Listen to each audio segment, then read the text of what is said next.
In today's video, I'm going to teach you how to leave a class as a student in Google Classroom, a process that might seem a bit daunting at first, but I assure you, it's quite straightforward once you know these steps. So let's dive right in.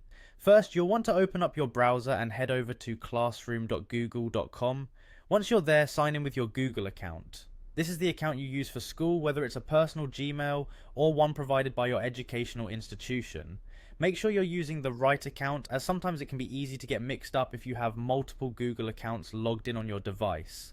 Upon logging in, you will see the home page, which displays all the classes you are currently enrolled in. This will appear as a series of class cards arranged in a grid view. Each card represents a different class, making it easy to visualize and access all your courses in one place. Now, take a moment to locate the class you want to leave.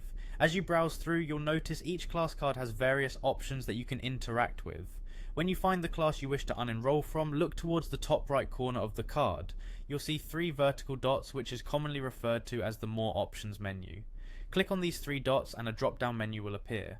From this menu, you should see an option that says Unenroll. Selecting this will start the process of leaving the class. But don't worry, you won't immediately be removed from the class yet.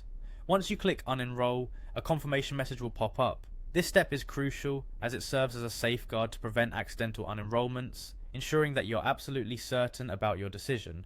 Read this message carefully, and if you're sure that you want to proceed, go ahead and click Unenroll once again to confirm. It's important to note that if a class has been archived by the teacher, you won't be able to leave it through this method. In such cases, the unenroll option won't be available and you'll need to contact your teacher for any necessary next steps. If for any reason you need to rejoin a class after leaving, remember that you'll require a new class code which can be provided by your teacher. And there you have it, you've successfully left a class in Google Classroom. Don't hesitate to revisit these steps if needed and take your time as you familiarize yourself with the process. Thank you for watching, and I hope this guide was helpful. Feel free to drop any questions or comments below, and we'll see you in the next video.